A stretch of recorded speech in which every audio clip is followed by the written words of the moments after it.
Halo, pada kesempatan kali ini kembali lagi kita akan belajar ya, kembali belajar sistem daring atau pembelajaran jarak jauh dengan sistem pembelajaran ini. Semoga kalian tetap semangat meskipun belajar dari rumah ya. Nah, kalian jaga kesehatan kalian ya, jangan berkeluyuran di rumah, tetap di rumah saja.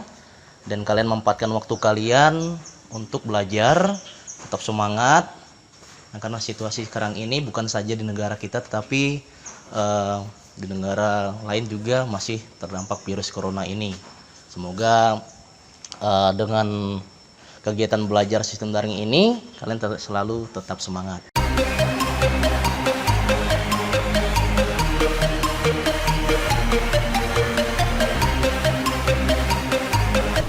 Oke, baiklah, pada kesempatan kali ini saya ingin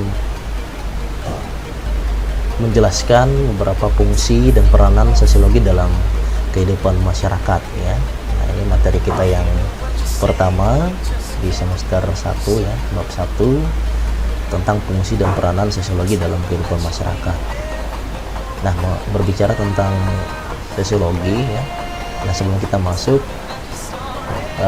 bahwa manusia adalah makhluk yang hidup ya di tengah-tengah masyarakat dengan segala aturan yang berlaku.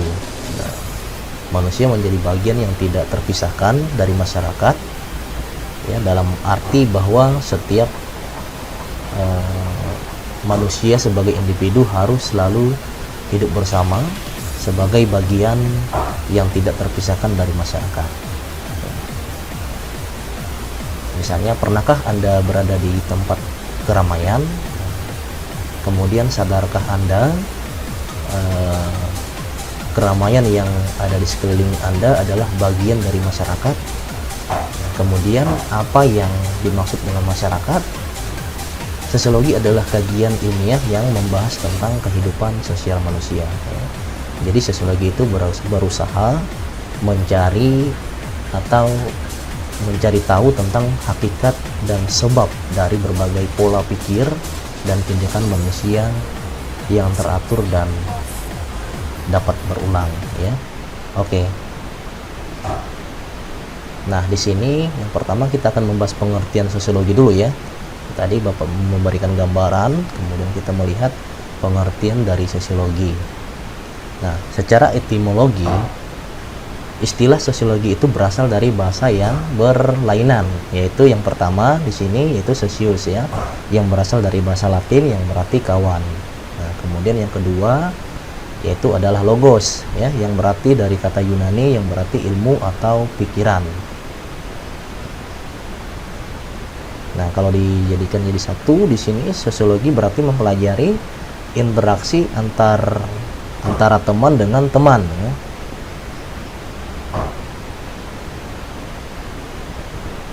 Kemudian selanjutnya di sini pengertian sosiologi menurut para ahli. Ya. Yang pertama adalah Peter L. Berger ya. Menurutnya sosiologi adalah studi ilmu mengenai hubungan antar masyarakat dan individu. Nah, kemudian ahli yang kedua itu adalah Pitirim Sorokin. Dia mengatakan sosiologi adalah suatu ilmu yang mempelajari hubungan dan pengaruh timbal balik antara aneka macam gejala-gejala sosial ya. Misalnya antara gejala ekonomi dan agama, keluarga dengan moral ya, hukum dengan ekonomi, gerak masyarakat dengan politik, dan masih banyak lagi yang lainnya. Nah, kemudian hubungan dan pengaruh timbal balik antara gejala-gejala sosial dengan gejala-gejala non sosial ya. Misalnya gejala geografis, gejala biologis, dan sebagainya. Nah, kemudian ketiga, masih di penjelasan dari Pitirim Sorokin tadi, ciri-ciri umum semua jenis gejala-gejala sosial. Kemudian selanjutnya GEA, Pandon, dan J.S. Lammers ya. Mereka mengatakan sosiologi adalah ilmu pengetahuan tentang struktur dan proses kemasyarakatan yang bersifat stabil. Nah, di sini ada lagi Rosek dan Warren. Mereka mengatakan sosiologi adalah ilmu yang mempelajari hubungan antara manusia dalam kelompok-kelompok. Kemudian ada Selaw Sumarjan dan Sulaiman Sumardi. Sosiologi atau ilmu masyarakat ialah ilmu yang mempelajari struktur sosial dan proses sosial, termasuk perubahan-perubahan sosial. Nah, selanjutnya adalah sifat dan hakikat sosiologi. Bagaimana sifat dan hakikat sosiologi? Nah, di sini yang pertama, sosiologi itu bagian rumpun ilmu sosial yang mempelajari masyarakat sebagai objek kajiannya. Kemudian sosiologi juga adalah disiplin ilmu yang kategoris ya, mempelajari apa yang terjadi sekarang dan bukan apa yang seharusnya terjadi. Kemudian sosiologi juga termasuk ilmu pengetahuan murni ya, yaitu merupakan pencarian ilmu pengetahuan bukan pada praktis penggunaannya. Sosiologi juga merupakan ilmu terapan atau applied science ya, yaitu pencarian cara-cara untuk mempergunakan pengetahuan ilmiah guna memecahkan pengetahuan praktis. Yang keempat tadi, sosiologi bersifat abstrak bukan konkret ya. Maksudnya di sini yang menjadi perhatian sosiologi adalah bentuk ya dan pola-pola peristiwa dalam masyarakat secara menyeluruh. Kelima, sosiologi menghasilkan pengertian-pengertian dan pola-pola umum manusia dan masyarakatnya, serta mencari prinsip-prinsip dan hukum-hukum yang umum ya dari interaksi manusia. Kemudian sifat, kemudian hakikat, bentuk, isi, dan struktur masyarakat manusia. Yang keenam, sosiologi adalah ilmu pengetahuan yang empiris ya dan rasional. Jadi hal ini menyangkut metode yang digunakan. Nah, di sini sifat sosiologi ya. Sifat sosiologi itu yang pertama, sosiologi itu merupakan bagian dari rumpun ilmu sosial yang mempelajari masyarakat sebagai ruang, lingkup, dan objek kajiannya. Yang kedua, sosiologi merupakan disiplin ilmu yang kategoris, yaitu mempelajari apa yang senyatanya terjadi dan bukan apa yang seharusnya terjadi. Kemudian yang ketiga, sosiologi merupakan ilmu pengetahuan murni sekaligus terapan, yaitu ilmu yang dikembangkan untuk kepentingan ilmu itu sendiri dan ilmu yang dikembangkan untuk transformasi sosial, yaitu untuk perubahan sosial ya. Yang keempat, sosiologi bersifat abstrak dan bukan konkret, yaitu fokus perhatian sosiologi adalah pola-pola sosial yang ajek ya, bukan insidental dan individual. Kemudian yang kelima, sosiologi menghasilkan pengertian-pengertian umum sosial kemasyarakatan. Pengertian tersebut tak jarang menjadi prinsip dan hukum-hukum sosial. Yang keenam, sosiologi adalah ilmu pengetahuan yang empiris dan rasional. Empiris artinya hasil kesimpulan diperoleh dari observasi dan pengalaman hidup, bukan spekulasi ya. Sedangkan rasional artinya argumen dibuat berdasarkan akal sehat ya, dan bisa dipertanggungjawabkan secara ilmiah. Nah, kemudian tujuan dan kegunaan sosiologi ya. Tujuan dan kegunaan sosiologi di sini, sosiologi itu mempunyai tujuan ya, pokok meningkatkan kemampuan manusia dalam menyesuaikan diri dengan lingkungan hidupnya. Bagi kalian, sosiologi itu bertujuan untuk mengembangkan sikap ya, dan kemampuan dalam berperilaku di dalam menghadapi perbedaan-perbedaan yang muncul dalam masyarakat yang mencangkup berbagai faktor sosial maupun budaya ya. Nah, kita lihat di sini yang pertama untuk pekerjaan sosial ya. Sosiologi memberikan gambaran atau pengertian tentang berbagai masalah sosial atau problem sosial. Nah, sehingga dapat dicari solusinya secara tepat dan akurat. Yang kedua, untuk pembangunan pada umumnya. Jadi sosiologi memberikan pengertian tentang masyarakat secara luas, ya. Sehingga dengan gambaran tersebut, para perencana dan pelaksana pembangunan dapat mencari pola pembangunan yang paling sesuai agar berhasil. Nah, jadi sosiologi dapat memberikan masukan ya bagi terlaksananya proses pembangunan tadi, baik pada tahap perencanaan, pelaksanaan maupun proses penilaian akhir pembangunan. Nah, seiring terjadinya suatu pembangunan yang dilaksanakan, mengabaikan peran sosiologi artinya pelaksanaan pembangunan itu tanpa mempertimbangkan kemungkinan-kemungkinan yang muncul sebagai akibat dari proses maupun akhir pembangunan tersebut. Adapun dalam aspek pembangunan, pengaruh yang muncul bukan hanya menyangkut kondisi alam ya, seperti cuaca dan iklim ya, tetapi dampak langsung yang menyangkut segi-segi kehidupan masyarakat. Disinilah peran sosiologi sebenarnya yang diperlukan. Nah, kemudian selanjutnya di sini adalah karakteristik sosiologi ya. Karakteristik sosiologi. Nah, sosiologi itu memiliki karakteristik sebagai ilmu yang bersifat khusus sebagaimana disebutkan oleh Harry M. Johnson ya dalam bukunya Sosiologi A Systematic Introduction ya, pada tahun 1960 yang menjelaskan sosiologi bersifat empiris ya. Sosiologi bersifat empiris artinya ilmu pengetahuan tersebut didasarkan pada observasi atau pengamatan itu terhadap keyakinan dan akal sehat ya, serta hasilnya tidak bersifat spekulatif melainkan objektif. Nah, kemudian yang selanjutnya sosiologi itu bersifat teoritis ya, artinya ilmu pengetahuan itu selalu berusaha menyusun abstraksi dari hasil-hasil observasi. Abstraksi merupakan kerangka dari unsur-unsur yang tersusun secara logis serta bertujuan untuk menjelaskan antar hubungan dan sebab akibat sehingga menjadi teori.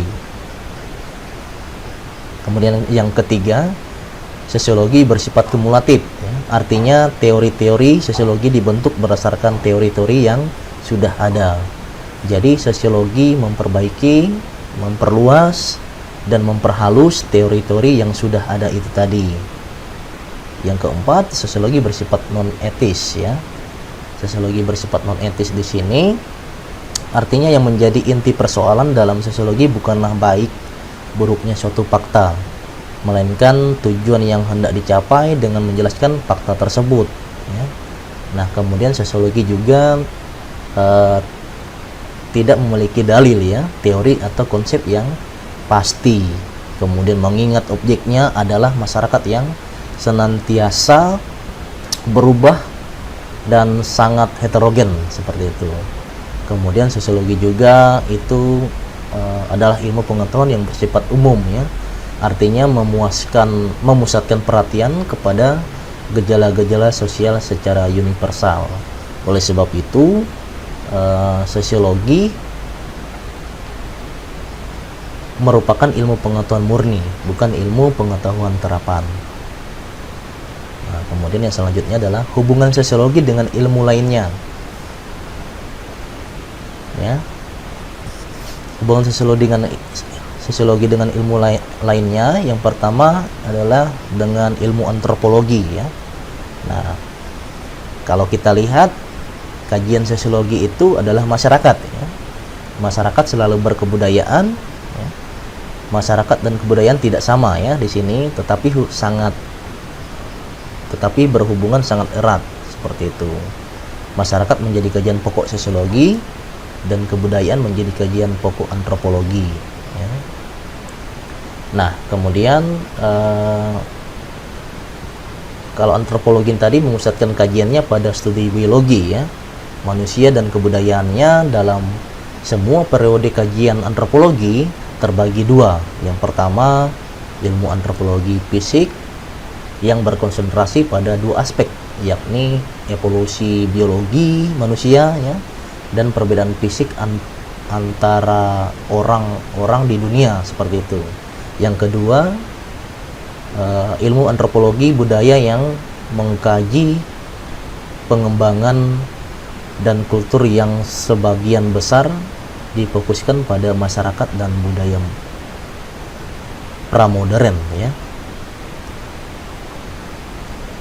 Nah, di sini hubungan sosiologi dengan ilmu sejarah ya. Salah satu metode yang digunakan dalam sosiologi adalah metode historis ya. Dalam hal ini para sosiolog selalu memberikan persoalan sejarah kepada ahli sejarah sehingga ilmu sejarah dipengaruhi oleh perkembangan sosiologi.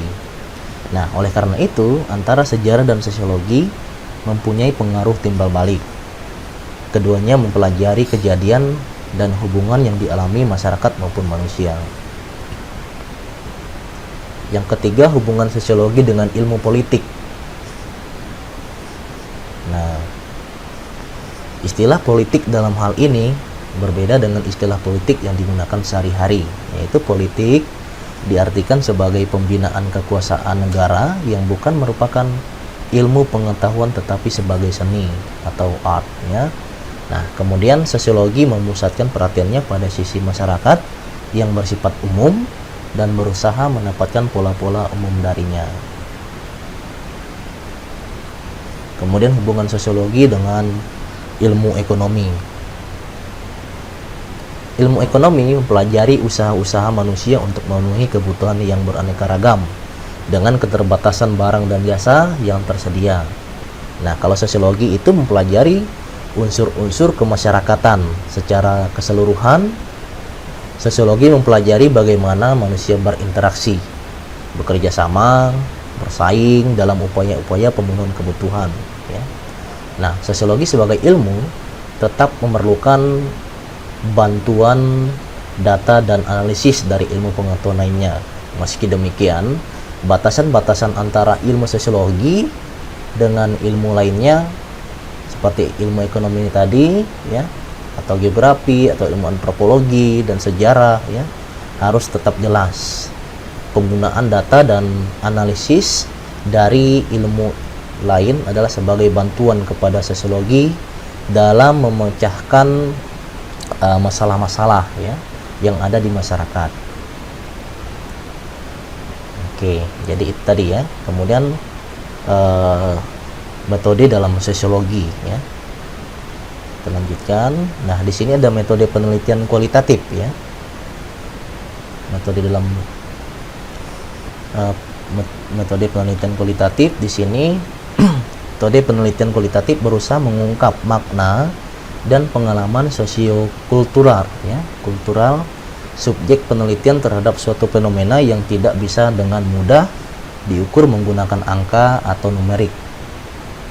Beberapa fenomena sosial memang tidak bisa diungkap dan dengan perhitungan matematis. Sebagai contoh, penelitian yang berusaha mengungkap resiliensi masyarakat yang tinggal di sekitar gunung berapi ya. Nah, metode ini mengutamakan cara kerja ya. Mengutamakan cara kerja dengan menjabarkan hasil pendekatan berdasarkan penilaian ya dan pemaknaan terhadap data yang diperoleh. Misalnya juga metode historis ya, penelitian yang dianalisa datanya didasarkan pada peristiwa-peristiwa masa lampau untuk mengetahui kejadian masa kini, seperti itu. Nah, kemudian di sini sebagian masyarakat tidak mau diungsikan ya ketika gunung akan meletus. Gunung merupakan bagian dari kehidupan keseharian mereka dan memiliki makna yang mungkin berbeda dengan masyarakat lainnya.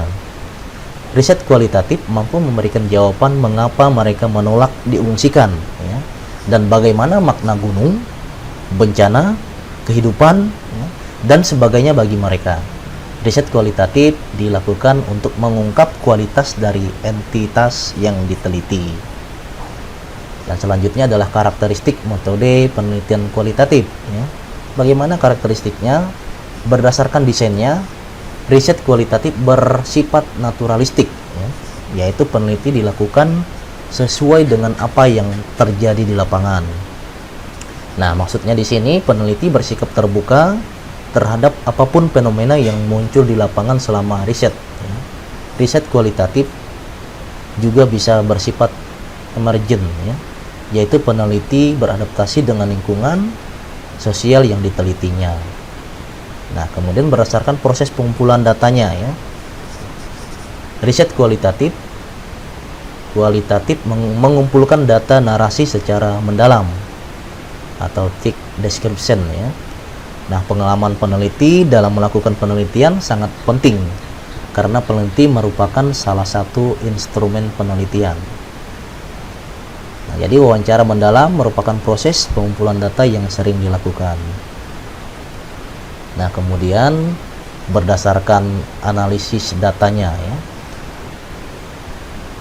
riset kualitatif selalu melibatkan proses induktif, yakni data hasil pengamatan digunakan sebagai dasar penemuan pola dan tema penelitian. Nah, prosesnya dimulai dari melakukan pengamatan, ya, dan eksperimen fenomena, kemudian menginformasikan temuan dipandu dengan prinsip analisis yang fleksibel. Nah, di sini, ya, metode survei lapangan ini tadi digunakan untuk memperoleh data yang hanya diperoleh dalam kehidupan masyarakat secara langsung. Nah, jadi data bisa diperoleh melalui angket, ya, kemudian wawancara ataupun observasi secara langsung. Jika menggunakan angket, peneliti harus terlebih dahulu membuat angket, ya. Angket adalah daftar pertanyaan, ya, yang harus dijawab dan oleh responden, ya. Ada angket tertutup, terbuka, dan semi terbuka, ya. Itu syarat utama jika kita ingin menggunakan angket adalah memastikan bahwa responden atau pihak yang kita teliti tidak buta huruf, gitu, ya. Nah, jika menggunakan wawancara, kita harus menyiapkan pedoman wawancara. Pedoman wawancara ini tadi bisa juga berupa angket, ya. Nah, kemudian jika menggunakan observasi, kita menggunakan lembaran observasi. Semua hal yang ingin kita ketahui, kita daftar terlebih dahulu, seperti itu.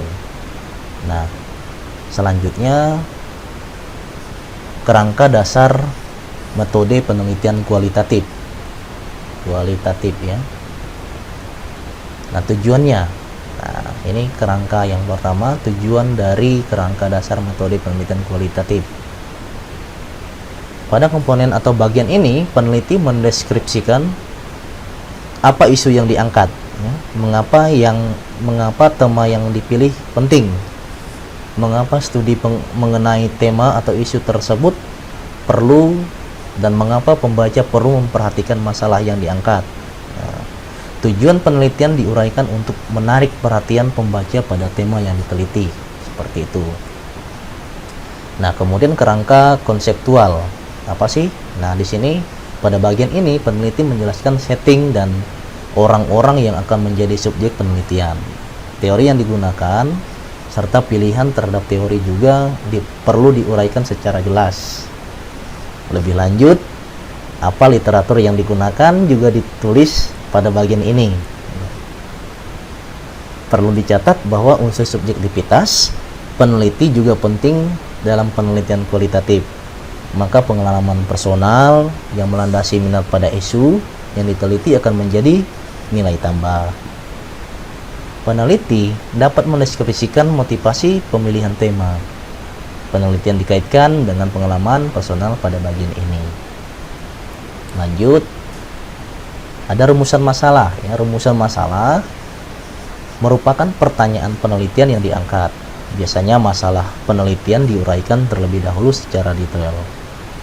Rumusan masalah inilah yang nanti terhubung secara langsung pada metode penelitian yang dipilih. Varian metode kualitatif sangat beragam. Jawaban pertanyaan hanya bisa ditemukan dengan metode tertentu saja yang sesuai. Oleh karena itu, perlu kehati-hatian dalam menguraikan problem penelitian dan metode penelitian yang digunakan.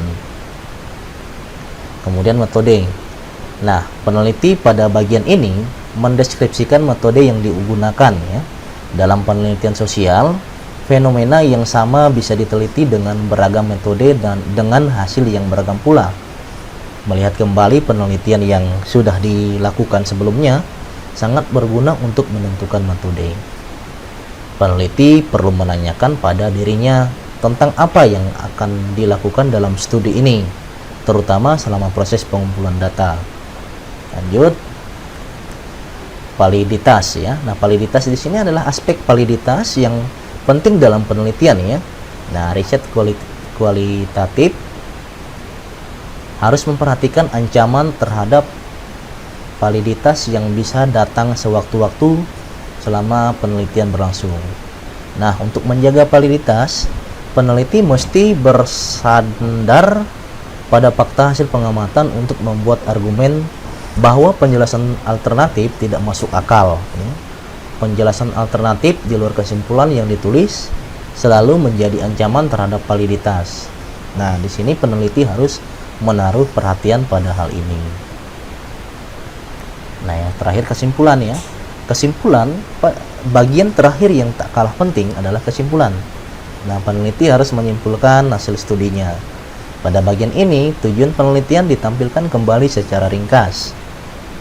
Diskusi tentang temuan penelitian dengan temuan pada literatur yang digunakan diuraikan pada bagian ini. Perlu dicatat pula, limitasi riset harus ditulis sebagai dasar rekomendasi riset ke depan. Jika riset kualitatif yang dilakukan merupakan riset kebijakan, maka rekomendasi bisa juga diuraikan pada bagian kesimpulan. Nah, kemudian selanjutnya metode penelitian kuantitatif. Metode penelitian kuantitatif ini, nah, tujuan dari penelitian kuantitatif adalah untuk menentukan hubungan antara variabel dalam sebuah populasi ya. Desain penelitian kuantitatif ada dua macam, yaitu deskriptif dan eksperimental ya. Apa sih deskriptif itu? Apa sih eksperimental itu? Nah, di sini studi kuantitatif deskriptif melakukan pengukuran hanya sekali ya. Artinya relasi antar variabel yang diselidiki hanya berlangsung satu kali saja. Kemudian sedangkan studi eksperimental melakukan pengukuran antara variabel pada sebelumnya dan sesudahnya untuk melihat hubungan sebab akibat dari fenomena yang diteliti. Selanjutnya, bagaimana karakteristik penelitian kuantitatif? Nah, di sini yang pertama, proses pengumpulan data dilakukan dengan menggunakan instrumen yang terstruktur seperti kuesioner ya, lembar survei ya, atau polling. Nah, hasil analisis didasarkan pada sampel yang merupakan representasi ya, dari populasi. Nah, kemudian studi yang sama bisa diulangi di kemudian hari ya, untuk mencapai level reliabilitas ya, atau tingkat kepercayaan yang tinggi seperti itu. Nah, kemudian semua aspek yang diperlukan untuk studi telah dipersiapkan secara matang sebelum proses pengumpulan data, termasuk instrumen penelitian. Kemudian selanjutnya, data berbentuk numerik, angka, bisa juga statistik ya. Nah, peneliti menggunakan alat bantu analisis nih, seperti software komputer untuk mengolah data ya. Kemudian orientasi utama dari penelitian kuantitatif ini adalah mengklasifikasi ya, menghitung dan mengonstruksikan model statistik untuk menjelaskan apa yang sedang ditelitinya. Kemudian penelitian kuantitatif mengutamakan objektivitas data dalam mengkaji suatu fenomena sosial. Selanjutnya, kerangka dasar penelitian kuantitatif. Nah, di sini ya. Yang pertama itu pendahuluan ya. Pendahuluan dalam riset kuantitatif umumnya bersifat latar belakang penelitian. Informasi dalam penelitian juga meliputi yang pertama di sini adalah rumusan masalah ya. Pada bagian ini peneliti menyatakan dengan jelas apa masalah yang ingin diinvestigasi. Formulasi rumusan masalah biasanya berbentuk kalimat. Itu kalimat tanya atau bisa juga pernyataan yang mengandung pertanyaan. Rumusan masalah ketika diterjemahkan ke dalam bahasa Inggris adalah research question ya, atau pertanyaan penelitian. Nah, kemudian literatur review. Peneliti mereview beberapa literatur akademik yang dianggap relevan dengan topik ya, kemudian melakukan sintesis.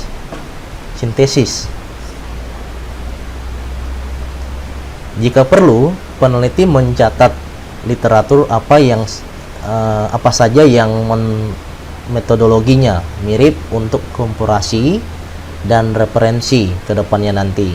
Perlu juga dijelaskan pada bagian ini bagaimana penelitian yang dilakukan berkontribusi terhadap kekurangan peneliti yang sudah ada sebelumnya.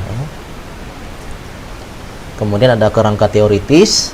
Nah, di sini peneliti mendeskripsikan teori yang digunakan atau hipotesis penelitiannya. Jika diperlukan, peneliti juga mendeskripsikan terminologi teoritis yang sulit dipahami untuk membantu pembaca memahami latar belakang penelitiannya. Umumnya, penelitian kuantitatif menjelaskan apa hipotesisnya ketimbang apa teorinya. Lanjut. Nah, metodologi. Pada bagian ini, peneliti harus menjelaskan tujuan dari penelitiannya dan bagaimana tujuan tersebut bisa dicapai. Penjelasan tentang metodologi yang digunakan akan membantu pembaca melakukan penilaian terhadap kualitas penelitiannya. Semakin detail informasi yang diberikan semakin baik ya. Bagian metodologi juga meliputi yang pertama populasi dan sampling ya. Peneliti menjelaskan dari mana memperoleh data yang digunakan. Adakah data yang dibuang atau tidak dilibatkan? Jika ada, mengapa? Nah, pengumpulan data. Peneliti mendeskripsikan proses pengumpulan data dan mengidentifikasi variabel yang diukur. Perlu ditegaskan apakah data yang diperoleh merupakan data yang sudah tersedia atau peneliti mencari sendiri, misalnya dengan survei ya.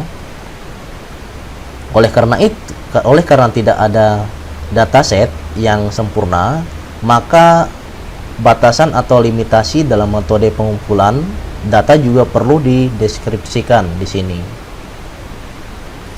Yang kemudian yang terakhir, analisis data ya. Peneliti mendeskripsikan proses analisis data secara jelas. Pada umumnya, deskripsi tentang teknik perhitungan, statistik, dan software yang digunakan juga ditampilkan pada bagian ini.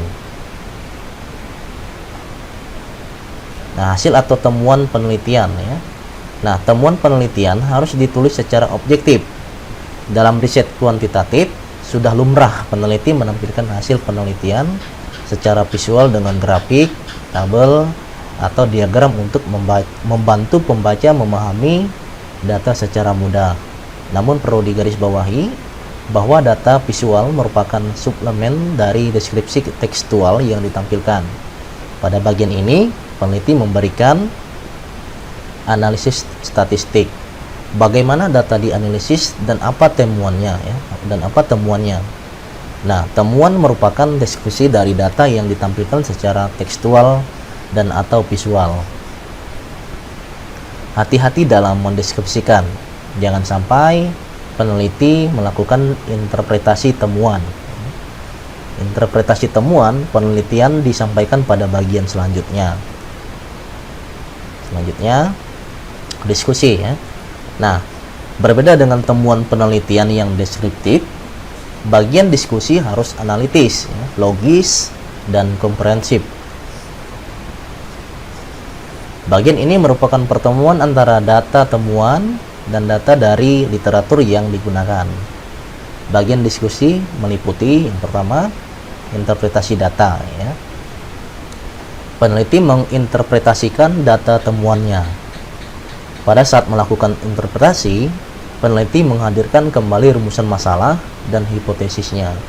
Pertanyaan pentingnya adalah apakah interpretasi temuan tersebut menjawab rumusan masalah, dan apakah menerima atau menolak hipotesis yang dibangun sebelumnya. Dua jawaban dari pertanyaan itu perlu ditulis di sini. Nah, kemudian deskripsikan tren dan hubungan antar variabel. Peneliti perlu mendeskripsikan tren berdasarkan temuannya.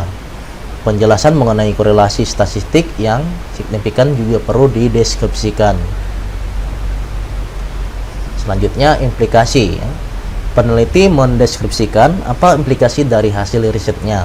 Apa yang menjadi temuan penelitian juga ditampilkan kembali dalam kalimat yang singkat untuk meyakini pembaca bahwa temuannya sangat penting dan mampu menjawab rumusan masalah.